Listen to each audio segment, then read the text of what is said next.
Good afternoon. Happy Sunday. So, Sunday ngayon, pinakapahinga ko ay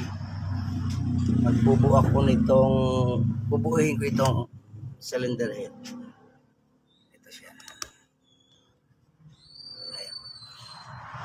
Cylinder head ng Isuzu.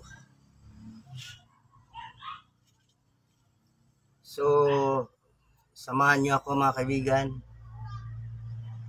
habang binubuo ko ito ay bulol-bulol na tayo. Magkwentuhan tayo.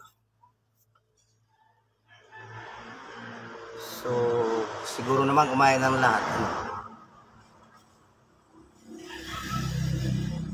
So ngayon, nailagay ko na yung mga engine valves tsaka mga valve spring, valve lock. Ikabit ko na ito kaninang umaga.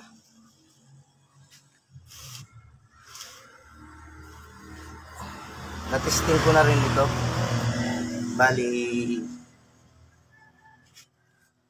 yan.